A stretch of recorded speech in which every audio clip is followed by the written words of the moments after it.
quand on fait le signe de la croix, c'est-à-dire on fait recours aux démons qui sont dans les 4 points cardinaux. Ah oui, c'est-à-dire quand on fait dans une religion, on dit au nom du Père, du Fils et du Saint-Esprit, on fait ces signes-là. En réalité, ce qu'on fait, c'est l'esprit qui est au nord, c'est Mogoa, au sud, c'est Égime le Grand, et à l'est, c'est Baémon, à l'ouest, c'est Amaémon. Ainsi, lorsque on fait ce signe d'une manière précise et d'une manière lente, on va voir que en faisant ça, en faisant ce signe, là, nous voyons souvent on dit que c'est au nom du Père, le Fils et le Saint-Esprit, et là on fait recours à la Trinité. Or, si nous regardons bien la Trinité, ça représente 3 personnes en un seul Dieu. Alors, mais si quand nous y allons, on dit le Père, le Fils, le Saint-Esprit. Or, en réalité, il n'y a pas le Saint et Esprit, il y a le Saint-Esprit. Donc le Père, le Fils, le Saint-Esprit. En principe, ça devait s'arrêter ici. Mais quand on fait ça, alors ici, on parle de quelle personne encore de la Trinité? C'est une révélation. Alors, c'est qui fait que quand on fait ça, c'est simplement Mogoa, Égime le Grand, Baémon, Amaémon.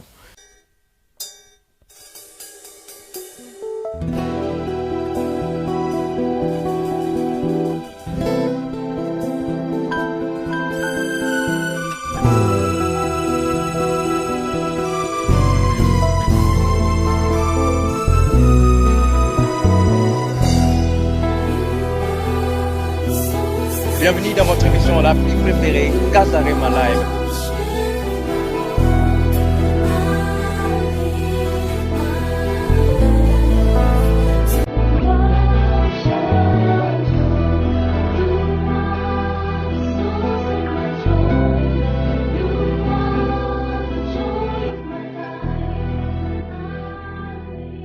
Kazarema Production présente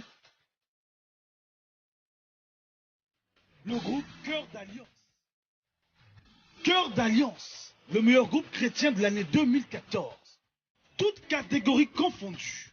Un nouveau style, un nouveau vent pour célébrer notre Dieu.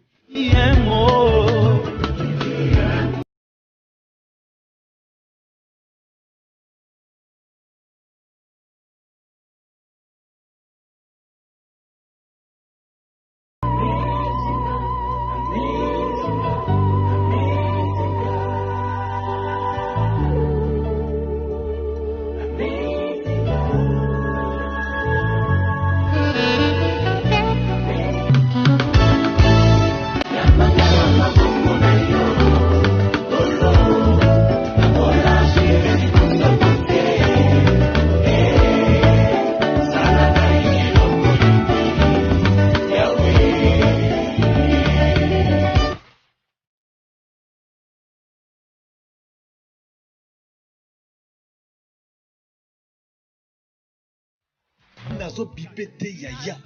Nazo benga yo papa. Jérémie 33:3.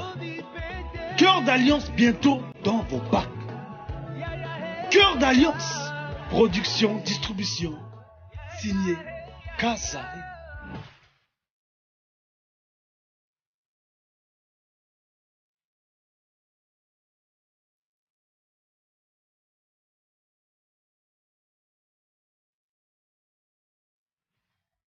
Shalom mes bien-aimés dans le Seigneur, vous tous qui nous suivez partout dans les 4 coins du monde sur notre site chrétien, le www.kazarema.fr. Je suis bel et bien votre humble serviteur, le frère Joël Benga.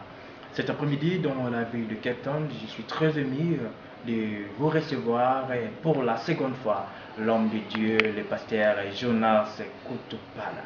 Un homme de Dieu que Dieu utilise puissamment à travers de son témoignage. Plusieurs âmes ont été sauvées. Cet après-midi, avec l'homme de Dieu, nous allons parler sur ce thème de la démonologie. Comment les démons opèrent dans la vie des chrétiens, comment les démons opèrent dans la vie des êtres humains. Sans plus tarder, je m'en vais directement saluer mon invité de cet après-midi. Pasteur Jonas, shalom et bienvenue sur kazarema.fr. Merci. Comment vous allez, papa? Nous, ça va, par la grâce de Dieu. Le Seigneur nous soutient. C'est un honneur de vous recevoir dans notre émission de Kazarema pour la seconde fois. Alors, quelles sont vos impressions? Bon, en fait, je suis aussi dans la joie par rapport à cette invitation dans cette émission. parce que ça permet au travers de Casarema, ça permet de toucher tous les quatre coins du monde et de faire passer le message du Seigneur à tous les chrétiens qui sont dans le monde, même ceux-là qui ne sont pas chrétiens. Ils arrivent quand même à recevoir ce message pour qu'ils viennent aussi au salut. Vraiment, je suis très content et je félicite encore Casarema pour le travail qu'il est en train d'accomplir pour la gloire du Seigneur Jésus-Christ. L'homme de Dieu, c'est c'est votre seconde visite en Afrique du Sud. Alors, plusieurs chrétiens, plusieurs personnes qui nous suivent partout aimeraient savoir quelle est la raison de votre visite en Afrique du Sud. Bon, je suis venu ici en Afrique du Sud pour cette deuxième fois. Je suis venu suite à une invitation que j'ai reçue de la part du pasteur Moïse, pasteur Moses de la montagne Sinaï. C'est lui qui m'a reçu pour animer un séminaire de 2 semaines au sein de l'église, donc l'église où il est berger. C'est la raison de ma visite pour cette seconde fois en Afrique du Sud.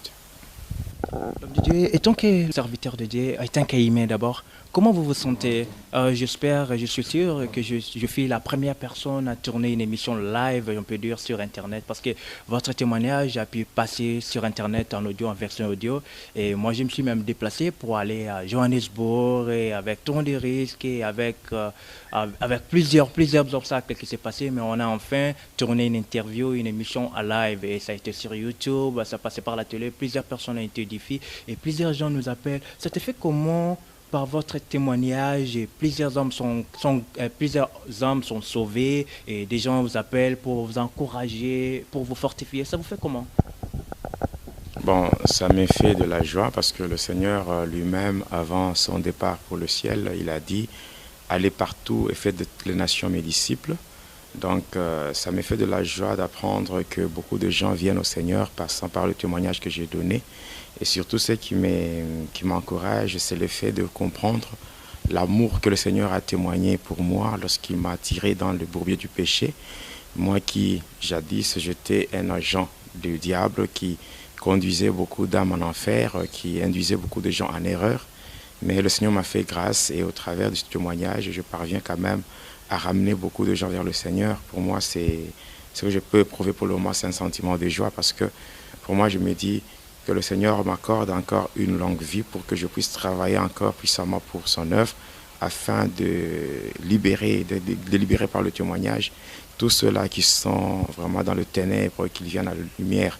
Voilà, c'est un sentiment de joie pour moi et surtout, je dirais que vu que les âmes sont sauvées, c'est ça ma plus grande joie. Donc le salut des âmes, c'est ce qui m'intéresse beaucoup.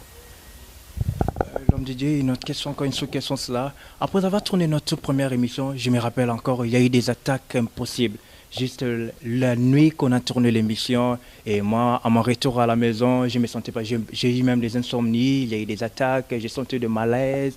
Et de votre côté, comment avez-vous senti aussi? Vous avez eu aussi ces attaques ou comment là? Parce que moi, je n'étais pas à l'aise jusqu'à maintenant, là, comme je parle là, en tournant des émissions, je ne sais pas encore, après cette émission, qu'est-ce qui va m'arriver encore après? De ces attaques aussi, vous arrivez aussi des fois ou comment? Parce que votre témoignage a été publié sur Internet, la version audio, mais la vraie personne, la vraie image ou la personne des pasteurs régionaux, plusieurs personnes, plusieurs gens, plusieurs chrétiens en Europe, partout dans le monde, ne connaissaient pas vraiment votre visage. Et à travers Casarema, à travers moi, je peux dire, et votre visage au moins a été publié sur Internet. Et après cela, il y a eu tant d'attaques. Même les sites, même ici, je peux dire dans la ville de Cape Town, là où je vis, il y a eu nos frères de Kimbanguiste qui m'ont même allé me porter plainte à la police. C'est parce que dans les témoignages, le nom de Simon Kimbangu a été mentionné. Je ne sais pas de votre côté, vous avez aussi ce genre d'attaques ou comment? Bon, les attaques, oui, il y en a eu beaucoup. Bon, en fait, nous sommes habitués à cela parce que la vie d'un chrétien sur la terre, c'est un combat. Donc nous savons très bien que si on sert le Seigneur et qu'on n'est pas attaqué par le diable, donc on est du côté du diable. Alors chaque fois que nous avons des attaques, cela nous confirme que nous n'appartenons pas au diable. Alors c'est par rapport au fait que lui, il n'aime jamais que ses œuvres soient dévoilées. Voilà. Il y a des attaques par-ci par-là, des attaques, des empoisonnements. En fait, Pendant que je parle, je suis au 7e empoisonnement. Tout ça, c'est dû tout simplement aux attaques où on ne veut pas que je puisse dévoiler les œuvres de ténèbres. Par contre, pour ce qui est des gens tels des Kimbanguistes et autre chose, mais bon, pour moi, quand je donne le témoignage, je n'attaque personne. Moi, je ne fais que dévoiler ce que j'ai vu et ce que j'ai vécu dans le monde de ténèbres, parce qu'il est dit dans Ésaïe 8, verset 20, il est dit à la loi et au témoignage, car si l'on ne parle pas ainsi, il n'y aura point d'horreur pour le peuple. Bon, pour ce qui est de kimbanguistes qui parlent, bon, moi je crois que même si on est dans une église kimbanguiste, la foi n'est pas placée en Kimbangu, la foi est placée en Jésus-Christ. Si le Kimbangu était un envoyé, bon, ça pour moi ça importe peu. Ce qui est important, c'est que les gens s'attachent au Seigneur Jésus-Christ, parce que c'est le Seigneur Jésus-Christ qui est l'auteur du salut et aussi de notre rédemption. Alors moi quand je parle dans le témoignage, je crois que je parle dans le sens d'attirer beaucoup de gens vers Jésus-Christ, qui ne soient pas fanatiques des hommes, mais qu'ils deviennent disciples de Jésus-Christ. Parce qu'en fait, ce n'est ni Kimbangu, ni Branham, je ne sais pas ni quelle autre personne qui peut sauver, mais le salut ne vient que lorsqu'on est attaché au Seigneur Jésus-Christ. Donc il n'y a même pas à se tirailler par rapport à ça, il n'y a même pas de polémique à faire au travers de cela. Ce que je cherche, c'est que les gens comprennent que la vraie vie, c'est être dans le Seigneur Jésus-Christ. Parce que lui, il a dit, je suis le chemin, la vérité et la vie. Alors si on s'attache à Jésus-Christ, je crois que c'est c'est ce qui est plus important. Et les attaques, oui, on continue à recevoir des attaques. Bon, même la Bible déclare que quand nous lisons dans Job, chapitre 1er, le verset 7, la Bible dit que le sort de l'homme sur la terre est celui d'un soldat. Qui dit soldat voit déjà un combat que nous sommes appelés à mener. Mais ce qui me réjouit encore dans le Seigneur, c'est que, étant chrétien, je sais que le combat est réel, mais la victoire aussi, elle est certaine. Donc, nous n'avons pas à trembler devant les ruses du diable, devant les attaques. Nous avons seulement à nous confier dans le Seigneur parce que nous reconnaissons que c'est lui qui est en nous, c'est-à-dire Jésus-Christ. Il est plus fort que tous les démons et même le diable en personne. Tous réunis sont faibles devant Jésus-Christ. Donc, c'est vrai. Comme le diable n'aime pas que ses œuvres soient dévoilées, c'est bien sûr, il y aura des attaques, il y aura ceci ou cela, mais que ces choses-là ne peuvent pas nous effrayer, parce que nous avons l'assurance, selon qu'il est dit encore, que dans Romains 8, verset 31, mais si Dieu est pour nous, qui sera contre nous? Et Jérémie ajoute pour dire, ils nous feront la guerre, mais nous ne nous vaincrons pas, parce que l'Éternel sera toujours avec nous pour nous délivrer. Du fait que tout ce que nous le faisons pour sa gloire, alors nous n'avons rien à craindre. Voilà, c'est ce que je peux dire par rapport à cette question. L'homme de Dieu, votre témoignage a édifié plusieurs personnes. J'espère aussi que vous êtes parmi ces hommes de Dieu. Plusieurs personnes croient en vous, les chrétiens, et votre témoignage a sauvé plusieurs âmes. Alors, après vous, on a pu sentir qu'il y a plusieurs satanistes, disons, magiciens, rose-croix, il y en a tellement nombreux. Et des fois, il y a des chrétiens aussi, on a marre au moins de vous, on a marre au moins aussi de ces genres de témoignages. Alors, étant que chrétien, comment peut-on savoir si ce témoignage ici est vrai ou faux? Bon, en fait, un témoignage est vrai ou faux, bon, cela dépend de la personne qui témoigne. Moi, personnellement, quand je témoigne, pour moi, le témoignage importe peu. Mais moi, ce qui importe pour moi, c'est ce que le Seigneur Jésus a accompli dans ma vie. Et quand je témoigne, pour moi, je dis toujours que je ne témoigne pas, mais je prêche Christ et je me sers de mon témoignage pour appuyer ce que je prêche. Donc, je suis en train d'appuyer et de démontrer la véracité de la parole de Dieu et je suis en train d'appuyer cela par le témoignage. Donc, je prêche Christ, je prêche la parole de Dieu, mais je prends mon témoignage comme un support afin de confirmer ce qui est écrit dans la parole de Dieu. Donc, moi, quand je témoigne, je ne le fais pas pour épater les gens et je ne le fais pas non plus pour m'attirer une considération et des honneurs. Mais pour moi, témoigner, c'est juste un ordre que j'ai reçu de la part du Seigneur Jésus-Christ. Parce que le jour de ma délivrance, lui-même l'avait dit, me l'avait rassuré en disant que va et dis-leur ce que j'ai fait pour toi, car ce que tu connais n'est pas pour toi seul. Voilà pourquoi je le fais. Donc quand je témoigne, ce n'est pas par manque d'occupation, mais je le fais sur ordre du Seigneur Jésus-Christ lui-même. Voilà. Mais il y a ceux-là qui témoignent aussi, ils savent leur motivation. Ils sont motivés, je ne sais pas par quoi.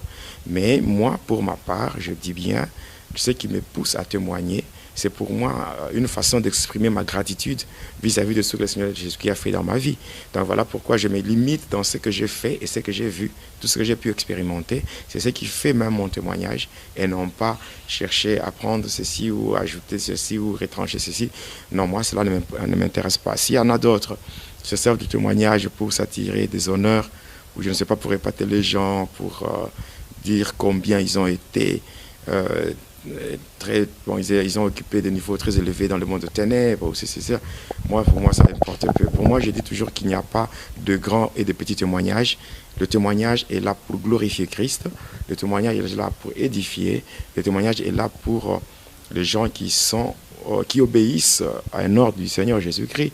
Parce que quand nous lisons dans le livre des Actes des Apôtres, le chapitre 1er, le verset 8, le Seigneur Jésus lui-même, avant son ascension vers le ciel, il a dit « Mais vous recevrez une puissance, le Saint-Esprit surveillant sur vous, et vous serez mes témoins à Jérusalem, la Samarie, la Judée, et jusqu'aux extrémités de la terre. » Et si nous prenons aussi Apocalypse 12, ils l'ont vaincu à cause du sang de l'agneau et à cause de la parole de leur témoignage.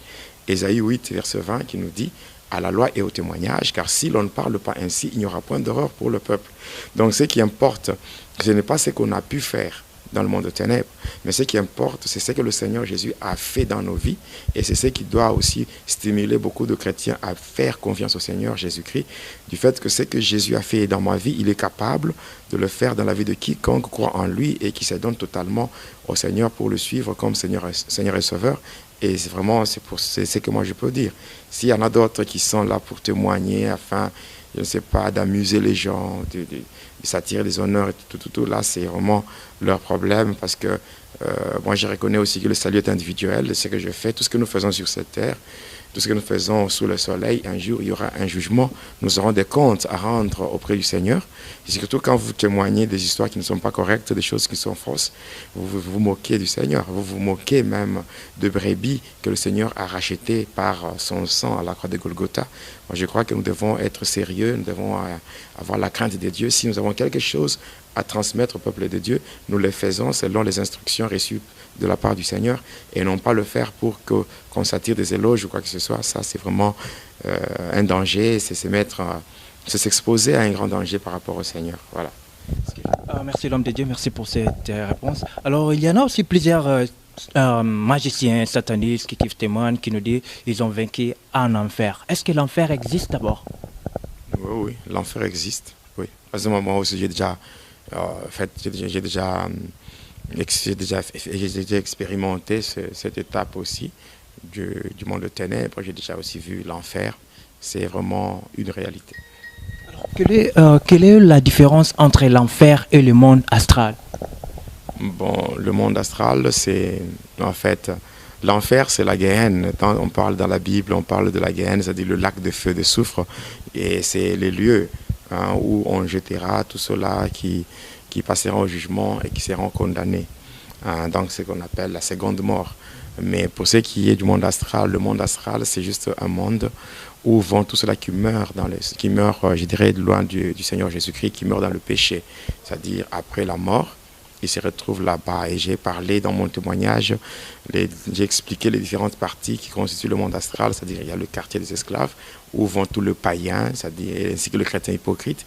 Il y a la fournaise du diable, où vont les chrétiens qui ont servi le Seigneur et qui ont combattu le diable durant leur séjour terrestre, mais qui se sont compromis avant de mourir et se retrouvent là-bas torturés dans le feu. Et il y a aussi ce qu'on appelle le séjour des morts, c'est l'endroit où vont tous ceux-là qui ont touché au fétiche ou tous ceux-là qui ont servi le diable en âme et conscience. Alors dès qu'ils meurent, ils se retrouvent dans le séjour des morts, dans des cellules, et ils sont là, une personne dans la cellule avec deux chaînes et un cadenas, et c'est comme ça.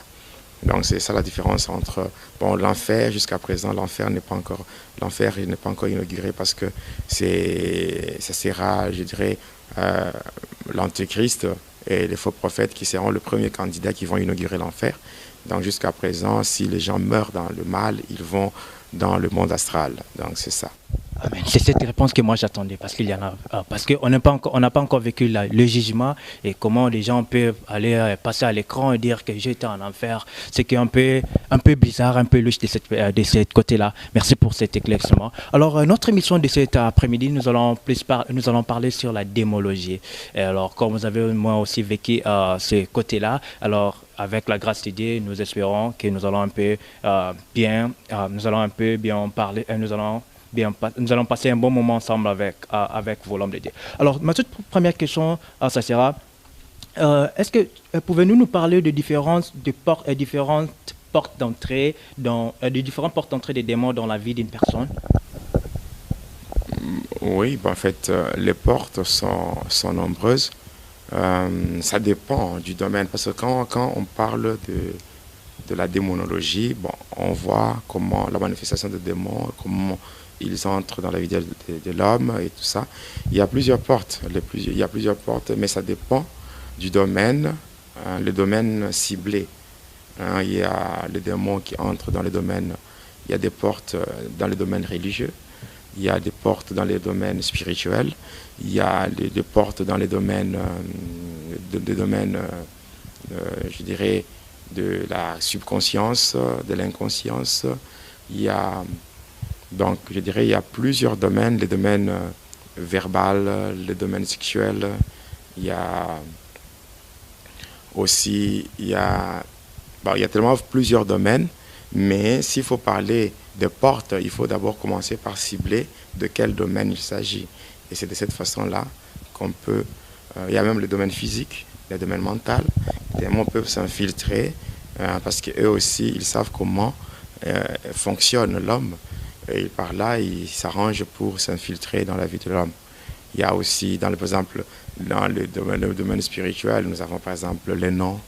Les noms peuvent aussi être des portes que les démons peuvent exploiter pour faire leur entrée dans la vie d'une personne. Il y a le problème de sang, il y a le problème de famille. Toutes ces choses-là peuvent constituer en fait des portes que les démons peuvent exploiter pour faire leur entrée dans la vie d'une personne et la torturer, la tourmenter, afin que la vie de la personne devienne comme un calvaire vécu sur la terre. Merci l'homme de Dieu. Pasteur Jonas, alors quel est l'impact des démons dans la vie d'une personne qui écoute la musique profane? Bon, en fait, la personne qui suit la musique profane, dite communément musique mondaine, c'est ce que les démons vont pousser la personne à devenir un agent qui fait l'adoration du diable, c'est-à-dire un adorateur du diable. Donc, parce que il est dit qu'en toutes circonstances, nous devons rendre gloire à Dieu. Donc, dans tout ce que nous faisons, il faut que tout ce que nous faisons sur terre devienne le reflet de la gloire de Dieu. Alors, si ce n'est pas Dieu qui est glorifié au travers de ce que nous faisons, c'est que la gloire est reçue par le diable. Donc, il dit gloire, voit aussi l'adoration. Donc, on devient adorateur du diable, passant par la musique. On est envoûté et on se met à vivre une vie qui ne reflète pas la gloire de Dieu, mais la vie qui reflète la gloire du diable. Donc, il y a des démons qui entrent et qui prennent l'esprit de la personne en otage, de sorte que la personne elle-même devient comme prisonnière et que ce sont les démons qui poussent la personne à accomplir des actes qui reflètent la gloire du diable. Donc, il y a l'envoûtement et les démons qui endurcissent les gens qui suivent la musique mondaine jusqu'à les conduire vers la perdition. Merci l'homme de Dieu. L'homme de Dieu, vous avez cité les démons qui travaillent toute la semaine. Et un vrai chrétien, qui devait-il craindre pendant la semaine? Que dire? Parler des démons qui travaillent pendant la semaine, oui, bon. En fait, là, ça cadre avec l'organisation du diable. Si vous permettez, je fasse quand même un briefing sur l'organisation du diable, parce que, vous savez, le monde dans lequel nous vivons, c'est un monde qui est dans un conflit permanent, ou je dirais une guerre perpétuelle entre deux armées qui sont dans une parfaite opposition. Il s'agit d'une part de l'armée de Dieu, l'armée de Jésus-Christ, et d'autre part l'armée de Satan. Alors ces deux armées sont toutes les deux constituées de deux parties différentes. Il y a premièrement, quand nous prenons l'armée de Jésus-Christ, nous voyons d'abord qu'il y a d'abord le chef ou le leader de toutes les deux armées. Alors quand nous prenons l'armée de Dieu, nous voyons que le chef ou le commandant en chef, c'est le Seigneur Jésus-Christ lui-même. Et puis de l'autre côté, nous voyons le diable, qui est le commandant en chef de son armée. Alors pour ce qui est des parties qui constituent cette armée, là nous parlons de l'armée de Jésus-Christ, nous voyons d'abord la partie invisible. Là nous voyons Jésus-Christ lui-même et tous les anges qui sont restés fidèles à Dieu. Et de l'autre côté, pour ce qui est de la partie visible, nous voyons l'Église, mais pas n'importe quelle Église, mais l'Église qui reconnaît et qui accepte la manifestation du Saint-Esprit et qui a comme base la parole de Dieu. Si nous prenons l'armée de Satan, nous voyons le diable lui-même en tant que commandant en chef. Après, il y a la partie invisible. Dans la partie invisible, là, nous voyons qu'il y a premièrement le diable lui-même et les anges qui ont été précipités avec lui, c'est-à-dire les anges déchus. Et il y a aussi les démons. Après, pour ce qui est de la partie visible, nous voyons tous les satanistes. C'est-à-dire tous les êtres humains qui servent le diable. Là, nous voyons, il y a les occultistes, les satanistes, les sorciers, les féticheurs. Donc, tous ces gens-là, ensemble, ils constituent la partie visible de l'armée de Satan. Alors, si nous pouvons parler de l'armée de Satan elle-même, nous pouvons aller voir que le diable a une organisation vraiment bien structurée. Donc, on voit la hiérarchie. Donc, nous voyons que cette armée-là est divisée en... Donc, il y a des degrés, c'est-à-dire il y a au moins 8 degrés par rapport à la hiérarchie. C'est-à-dire que nous voyons premièrement ce qu'on appelle, à la première position, il y a lui-même Lucifer Satan, qui est le diable. Donc, qui était, en fait, avant d'être diable, il était un ange au service de Dieu. Lucifer, c'est-à-dire l'ange des lumières. Et cet ange-là qui a convoité le trône de Dieu, c'est-à-dire la créature, qui voulait prendre la place du Créateur. Et qui a commencé par faire quoi? Par séduire le 1/3 des anges de Dieu, afin de constituer une armée qu'on appelle le mystère de l'air. Ainsi, quand nous parcourons la Bible dans le livre d'Éphésiens, donc où l'apôtre Paul, au chapitre 2, d'Éphésiens chapitre 2, le verset 2, où l'apôtre Paul est en train de parler du diable comme étant le prince de la puissance de l'air. Alors, par là, nous voyons aussi qu'à la première position, il y a le diable. À la deuxième position, il y a cela qu'on appelle le satanique. Les sataniques ne sont pas à confondre avec le sataniste. Donc les sataniques, ce sont les anges qui ont été précipités ensemble avec le diable. Lorsque nous lisons dans l'Apocalypse 12, et le verset 12, la Bible dit « Réjouissez-vous cieux et vous tous qui habitez dans les cieux, mais malheur à la terre et à la mer, car le diable est descendu vers vous, animé d'une grande colère, sachant qu'il a peu de temps. » Alors quand il tombait, il n'était pas tombé seul. Il est tombé avec donc le 1/3 des anges de Dieu qui étaient déjà corrompus et qui étaient finalement devenus ses acolytes ou les anges rebelles. Alors c'est eux qui occupent la deuxième position. On les appelle les sataniques.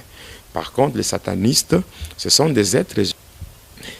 Après cela, à la troisième position, il y a cela qu'on appelle les représentants. Les représentants, c'est quoi? Ce sont des êtres humains qui ont découvert le mystère de l'air et qui sont devenus les mandataires de Lucifer. Ce sont des êtres humains qui vont prendre les instructions directement chez le diable et ils viennent appliquer les instructions qu'ils ont reçues de la part du diable. Ils viennent appliquer cela dans le monde. On les appelle le mandataire de Lucifer. Alors, ils sont répartis en plusieurs degrés. Donc, quand on parle de représentants, les représentants dans le mystère de l'air, c'est-à-dire le représentant, c'est des êtres humains qui sont membres du gouvernement de Satan.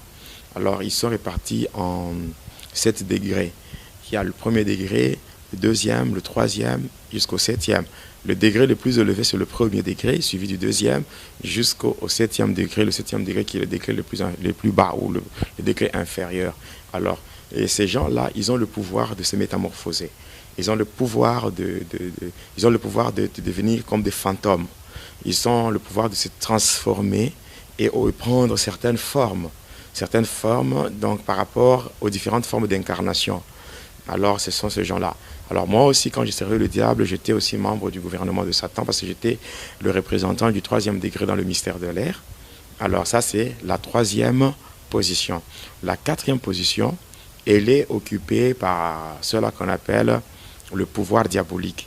Le pouvoir diabolique, ce sont, en d'autres termes, on les appelle les démons géants. Les démons géants, quand on parle des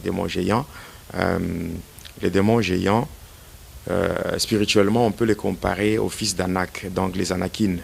Alors après cela vient la 5e position qui est occupée par les principautés. Les principautés, en fait, ce sont les esprits qui ont le pouvoir de commander d'autres esprits. Après les principautés, à la 6e position, nous avons cela qu'on appelle... Donc, les principautés, très souvent, ce sont donc, les esprits qui commandent d'autres esprits.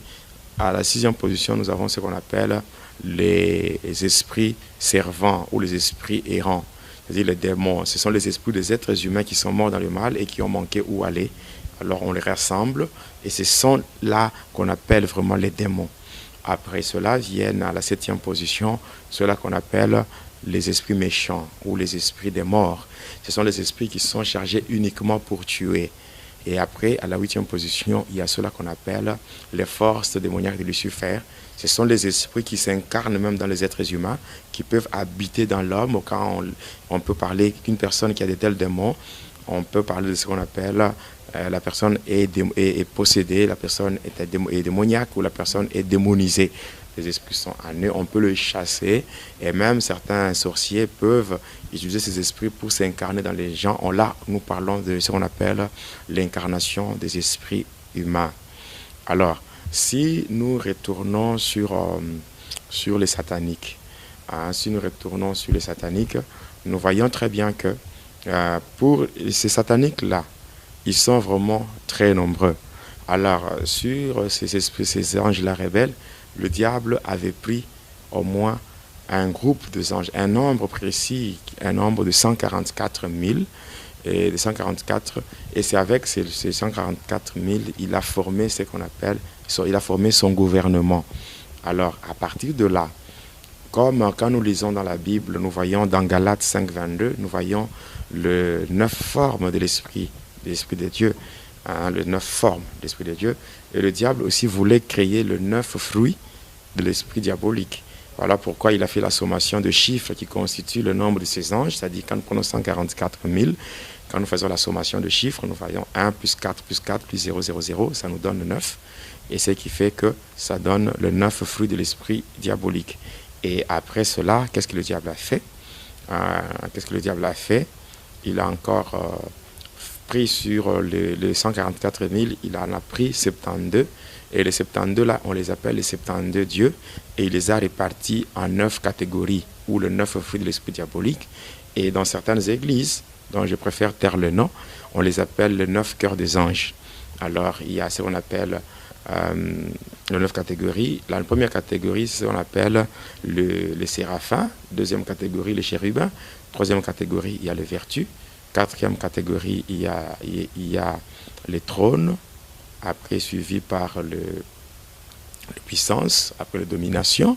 Après, viennent les principautés. Après, les principautés viennent les archanges. Après, les archanges viennent les anges. Là, ça fait 9. Alors, qu'est-ce qu'il a fait encore, le diable? Alors, toujours parmi ces anges déchus, il a voulu maintenant répartir. C'est-à-dire les répartir selon les différentes fonctions. C'est ainsi qu'il a formé d'abord ce qu'on appelle la triade diabolique. Et dans la triade diabolique, il a pris 3 de ces anges.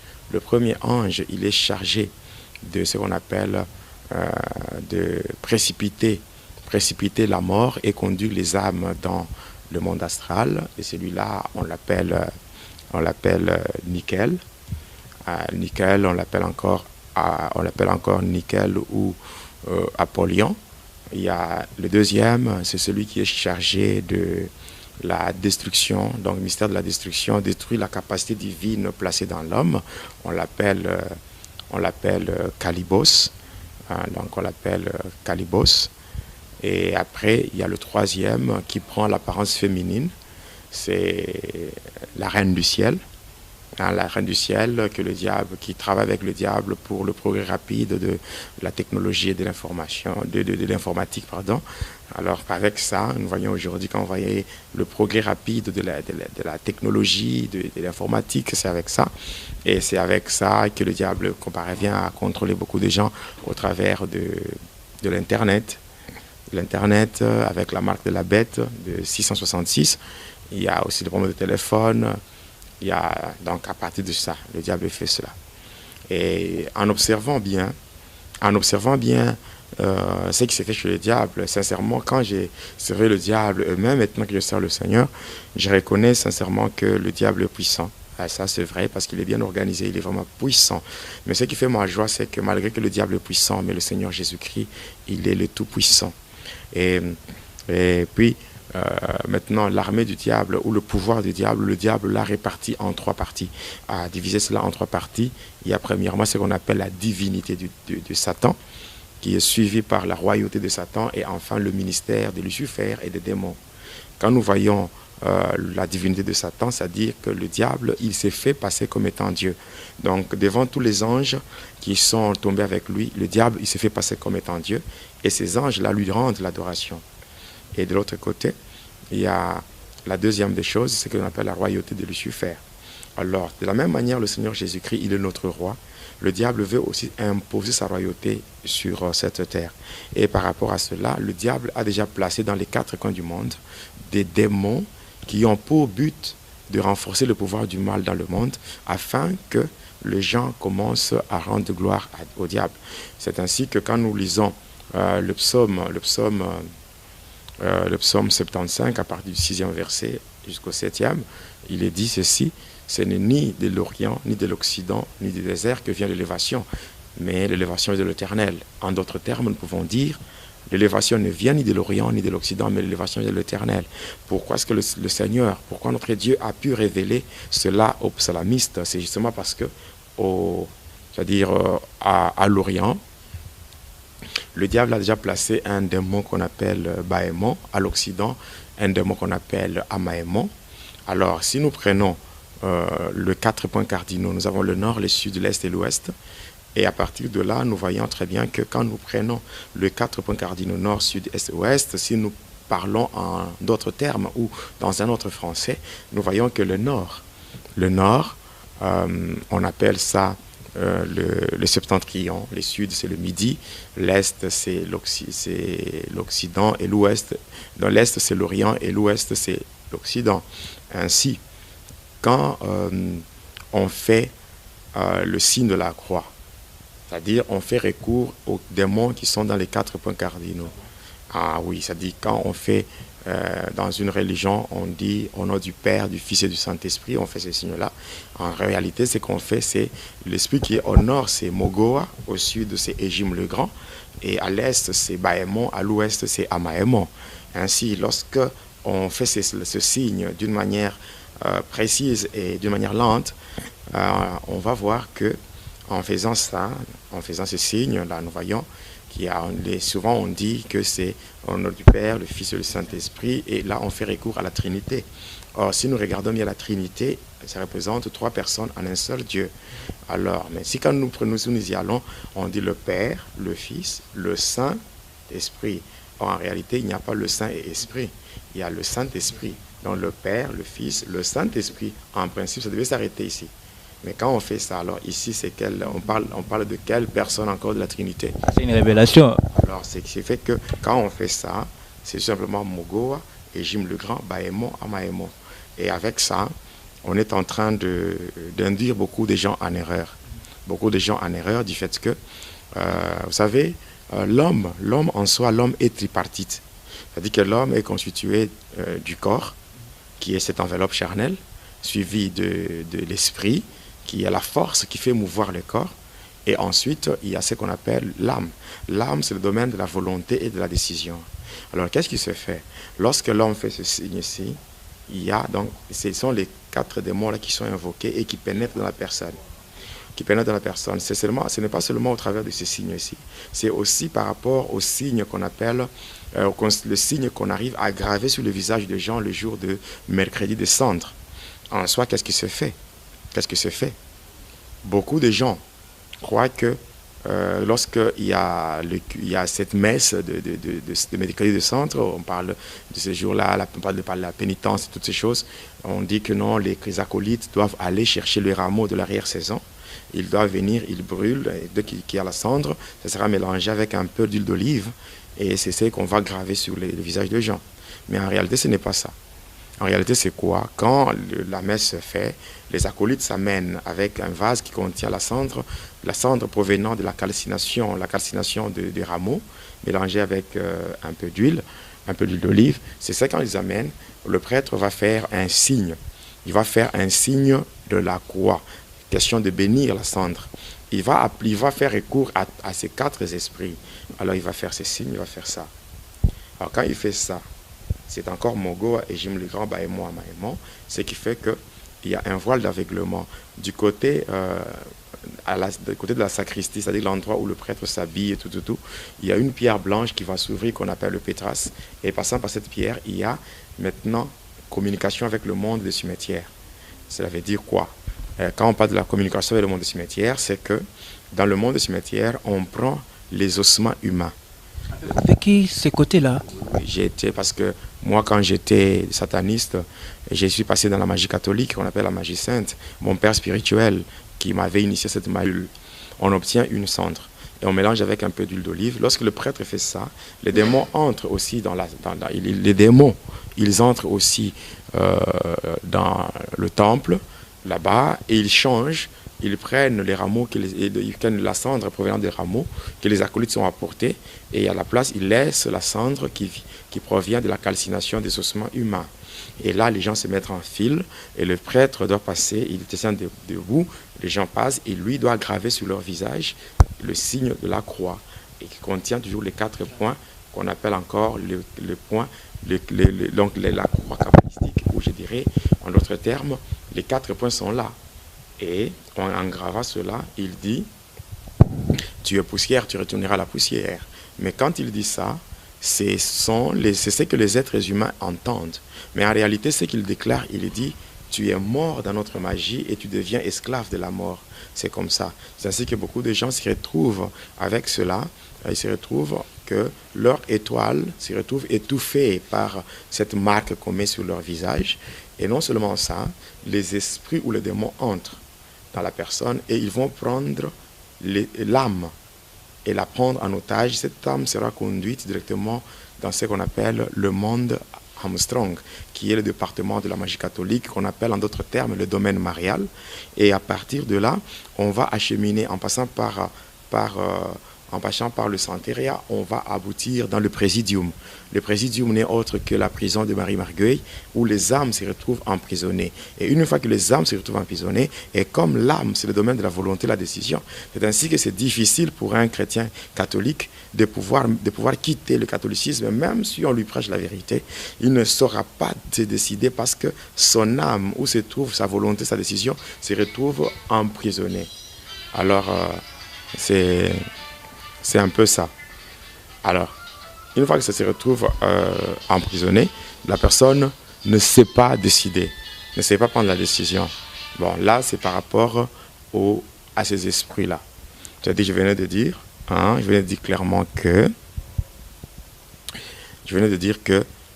ce sont les 4 esprits qui assurent la royauté de Lucifer. C'est-à-dire, tous ces gens-là se retrouvent esclaves du diable. Lui, il devient leur roi et commence à régner sur eux. Or, en réalité, nous qui sommes l'enfant de Dieu, il n'y a qu'une seule personne qui est digne, d'occuper le trône de nos cœurs, c'est Jésus-Christ, parce qu'il est notre roi. Alors là, ce sont ces esprits qui agissent de la sorte. Après la royauté de Lucifer, vient ce qu'on appelle le ministère. Le ministère de Lucifer des démons, c'est-à-dire, là, nous parlons de ce qu'on appelle les 6 ministres de Lucifer, qui travaillent dans la maison blanche de Lucifer. Là, ce sont des anges, des démons, des anges puissants qui ont à leur service des démons. Alors avec ça, nous voyons maintenant, ils sont au nombre de 6. Et ils travaillent du lundi jusqu'au dimanche. Alors si nous prenons oui, voilà. de lundi à dimanche, c'est 7 jours. Et eux, ils sont au nombre de 6. Alors, le 7e jour, c'est Lucifer lui-même qui travaille comme ministre. C'est ainsi qu'ils ont comme mission de renforcer l'honneur, la gloire et la puissance de Lucifer dans le monde. Ainsi, quand nous voyons le lundi, celui qui travaille, c'est Lucifer lui-même.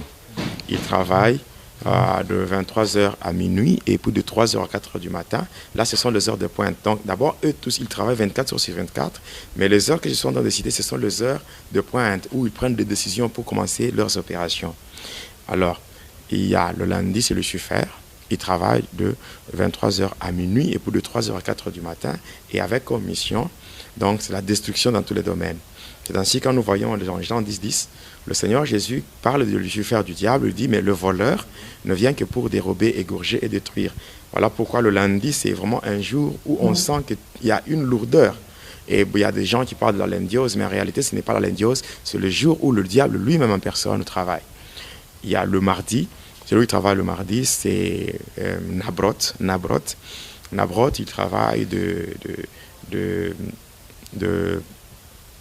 9h à 10h et de 21h à 22h. Sa mission, c'est quoi? C'est répandre la gloire de Lucifer, c'est-à-dire pousser les gens à poser des actes qui reflètent la gloire de Lucifer. Et après cela, le mercredi, il y a le démon de l'orgueil. Lui, c'est Astaroth. Il travaille de 21h à 22h. Lui, sa mission, c'est quoi? Répandre l'orgueil dans le monde ainsi que les considérations personnelles. L'orgueil ainsi que les considérations personnelles.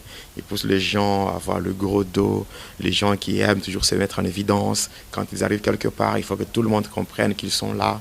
Donc, vous voyez, la Bible nous dit clairement, lorsque nous lisons par exemple, Jacques chapitre 4, nous lisons, et la Bible dit clairement que Dieu résiste aux orgueilleux, mais il fait grâce aux humbles. Au verset 6, au verset 6, Dieu résiste aux orgueilleux, mais il fait grâce aux humbles. Et quand nous sommes au verset 10, la Bible dit, humiliez-vous devant le Seigneur et il vous élèvera. C'est ce que la Bible nous dit dans Jacques. Mais aujourd'hui, nous voyons, aujourd'hui, l'orgueil est allé même chez les hommes de Dieu, qui aiment faire le gros dos, qui aiment se glorifier, je suis l'homme de ceci, l'homme de cela. Ils disent beaucoup de choses pour une vaine gloire. Ils disent toutes ces choses pour une vaine gloire. Mais cependant, aujourd'hui, nous reconnaissons tous que Jésus-Christ, est le Tout-Puissant.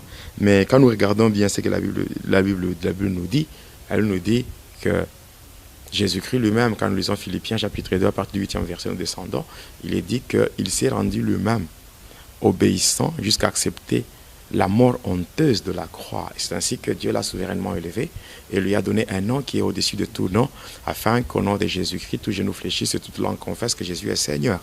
Donc si Jésus s'est humilié et qu'il a été élevé, moi je crois que même les hommes de Dieu doivent apprendre à s'humilier, parce que l'humilité précède la gloire.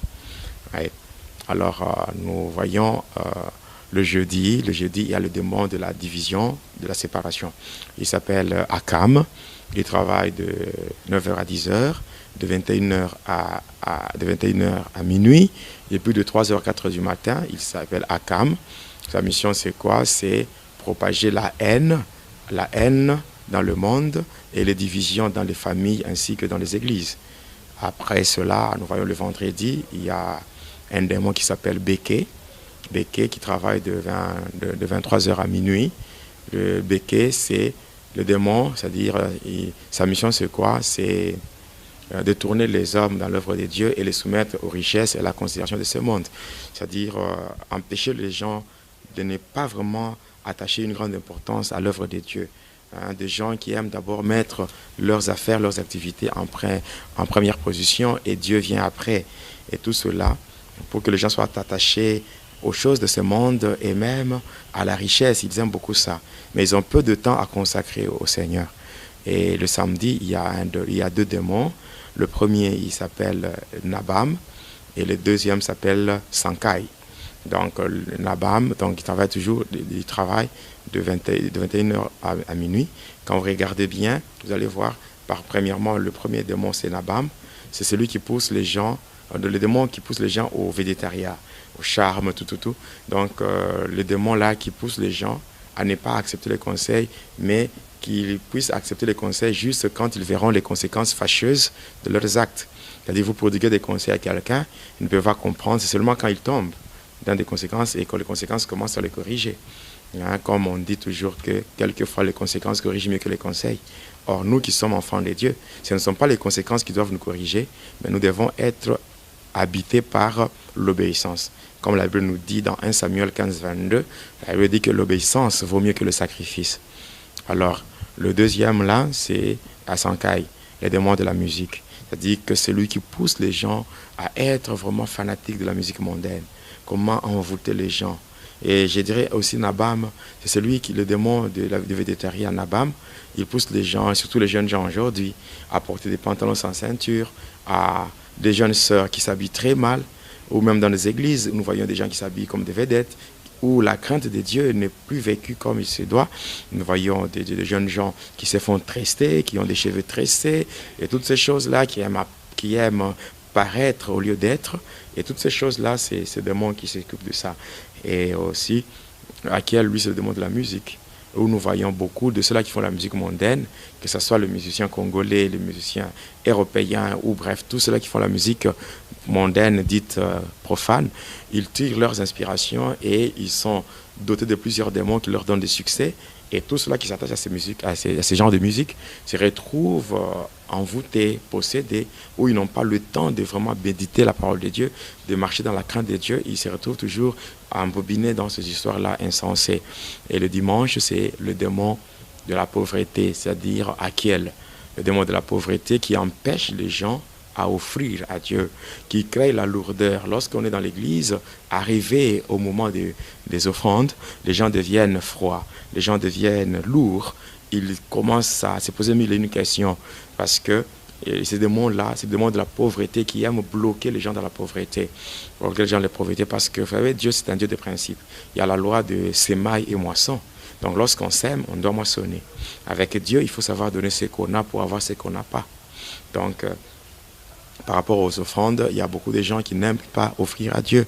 Donc, il y a beaucoup de gens qui sont frappés de malédictions. Quand nous lisons Malachie, chapitre 3, versets 7 à 11, où Dieu parle de comment les gens n'offrent pas, les gens ne donnent pas leurs dîmes, les gens ne donnent pas leurs offrandes. Voilà pourquoi ils sont frappés de malédictions. Et Dieu demande à ce qu'on le mette à l'épreuve, passant par nos dîmes, si lui, Dieu, sera indifférent. Mais il dit, j'ouvrirai les écluses des cieux et vous verrez comment ma bénédiction tombera sur vous. Donc, c'est un peu ça. Là, ce sont les démons qui travaillent de lundi jusqu'à dimanche. Je crois que j'ai répondu à votre question. Merci beaucoup, l'homme de Dieu. Wow, c'était long là, mais on avait vraiment besoin de ça. Et l'homme de Dieu, vous faisiez partie du gouvernement du diable du 3e degré. Alors, beaucoup de personnes veulent savoir le diable est de quelle couleur et le Jésus vous avez rencontré, vous avez vu, était de quelle couleur? Bon, dire que le diable de quelle couleur? Moi, je crois que le diable, quand il se présente, il prend plusieurs formes. Il peut prendre la forme d'un homme blanc. Dans une réunion, il est là, d'un homme blanc en train de prier. Il y a des moments où il prend la forme humaine, la forme d'une personne noire. Parce que souvent, même le diable, même en Afrique du Sud, ici, il vient. Il vient même en Afrique du Sud, il vient se promener. Il vient faire... C'est un grand impudique. Il vient coucher avec beaucoup de femmes, des prostituées dans des hôtels, tout. Et même au Congo, il vient aussi en peau noire. Mais il y a des formes d'un serpent avec plusieurs têtes. Et là, tout ceux-là qui assistent à de telles réunions où le diable est déguisé, où il prend la forme animale et aussi se transforme pour prendre la forme animale. Et le Seigneur Jésus-Christ, bon, moi je l'ai vu, quand j'avais vu le Seigneur Jésus-Christ, bon, la peau était blanche. La peau était blanche. La peau du diable. Seigneur Jésus-Christ. Nous savons tous, Jésus-Christ, bon. Cette question vraiment, elle est facile parce que Jésus-Christ est né en tant qu'un homme. Il était né juif. Vous voyez, les juifs, comment ils sont? Mais c'est comme ça que Jésus il se présente. S'il apparaît, c'est comme ça qu'il est. Il est comme cela. Donc, dire qu'il est comme ceci, bon, même en lisant la Bible, on comprend très bien qu'il est né de la Vierge Marie. Et nous voyons que c'était en Israël. Alors là, il n'y a pas vraiment de confusion à faire par rapport à ça. Et à propos de nous, alors les Noirs, et comme les autres Congolais disent, là, les Mvolozi, il faut croire à nos dieux, nos ancêtres au moins là, et croire plus en Mvolozi, à Simo Kimbangu, etc., etc. Alors, le Jésus que vous avez vu était blanche. Alors nous aussi, les Israéliens ont l'air Dieu, je peux dire, qui est blanc, et nous on a la peau noire. Alors nous aussi, on est obligés à croire à ces peaux blanches. Bon, c'est une question qui est vraiment très facile. Dieu, quand il a voulu se manifester à l'humanité, il y a eu plusieurs nations, plusieurs peuples, mais il s'est choisi un peuple. Il a pris Abraham qui était en Irak, donc qu'on appelle la Mésopotamie.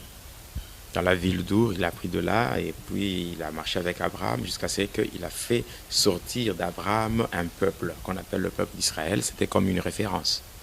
Alors maintenant, la Bible dit, pour sauver Israël, Dieu a envoyé Jésus-Christ. Donc c'était, quand nous voyons, nous lisons dans Jean chapitre 1er, la Bible dit, la lumière est dans le monde ne l'a point connue, le monde a été créé par elle, cette lumière est allée chez le sien. Mais les siens ne l'ont pas accepté, mais à tous ceux qui l'ont reçu et qui croient en son nom, cette lumière qui est Jésus, leur donne le pouvoir d'être appelés enfants de Dieu. Donc moi je crois que là, il n'y a même pas de confusion à faire. Nous aujourd'hui, si nous sommes de chrétiens, c'est par la grâce. Premièrement, le salut était pour les Juifs. Et nous, par la grâce, le Seigneur Jésus ne s'est pas limité aux Juifs, parce que quand nous nous référons à Jean 3,16, la Bible ne dit pas car Dieu a tant aimé les Juifs, mais la Bible dit car Dieu a tant aimé le monde, qu'il a donné son Fils unique, Jésus-Christ, afin que quiconque croit en lui ne périsse, mais qu'il ait la vie éternelle. Moi, je crois que c'est ce qu'il faut retenir. Mais dire que nous devons faire recours aux ancêtres, nous devons faire recours aux ancêtres, les autres, on parle de Kimbangu, on parle de ceci. Moi, je crois que ça, c'est une perte de temps. Une perte de temps parce que le livre des Actes des Apôtres, le chapitre 4, le verset 12 nous dit qu'il n'y a de salut en aucun autre nom, si ce n'est que le nom de Jésus, parce que c'est le seul et l'unique nom qui nous a été donné sous le soleil par lequel nous pouvons être sauvés. Donc moi je crois que c'est ça. Et si nous allons dans 2 Timothée, dans 1 Timothée 2,5, la Bible dit qu'il y a un seul Dieu. Et il y a aussi un seul médiateur entre Dieu et les hommes, à savoir Jésus-Christ. Donc moi je crois que jusqu'à ce niveau-là, il n'y a pas de confusion à faire. Donc ce n'est que Jésus-Christ en qui nous devons placer notre foi et notre confiance. C'est tout.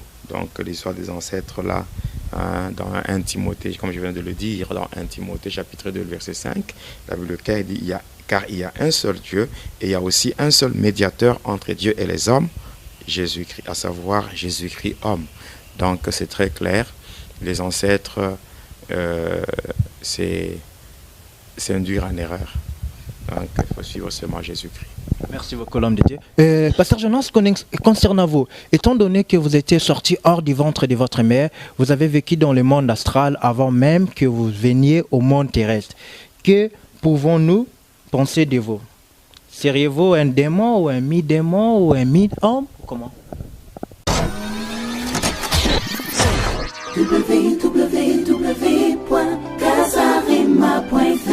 J'aimerais directement remercier tous ce peuple de Dieu, tous ces gens de bon cœur qui nous prêtent leurs mains dans des temps d'hier, dans des bons moments. Ils sont toujours avec nous et ils ne nous laissent jamais.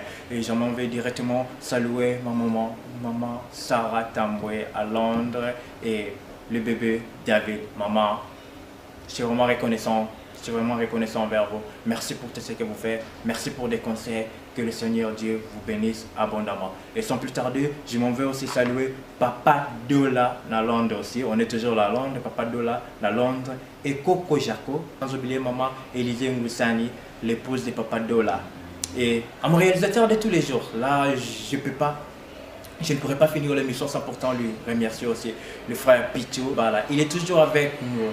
Qu'il pleut, qu'il neige, en winter, il est toujours avec nous. Papa Pichou, que Dieu te bénisse également. Et je m'en vais aussi saluer Gladys Moubiala, la parisienne très intelligente. Et je salue aussi Diane Balimo à Londres. Je salue Maman Célestine Marquise en Suède. Et je salue aussi Maman Clarine Kengi et pasteur Moïse Firi. Le pasteur Moïse Firi, c'est le pasteur qui a reçu le pasteur Jonas ici à Cape Town. Et sans oublier aussi notre bébé Isaac et Samuel et Laetitia, le fils du pasteur Jonas.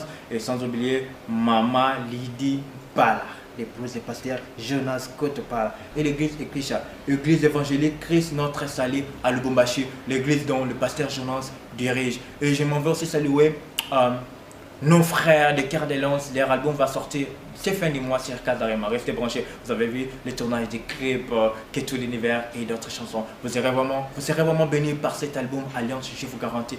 Un album très bien avec des chansons inspirées comme A Stand Amaze, Alliance, Ma Raison. Il y en a tellement nombreux. Cite des refus. Et je m'en vais aussi dire un grand merci à la sœur Betty Tumba qui est toujours avec nous, Papa Daddy d'Awa Location Production et Maman Wally ainsi que Brandon. Et je m'en vais aussi saluer mes petits jumelles Blessing Mbenga, Fiel Mbenga, Wandez Mbenga, Titus Mbenga, Jude Mbenga. Et je salue aussi Papa Boni Beya. Sans oublier Mams Oscarine Babwa en récit. De Kokoko à toi, Kazarema récit, always the best. Alors, que Dieu vous bénisse et restez toujours branchés sur le site chrétien, le www.kazarema.fr.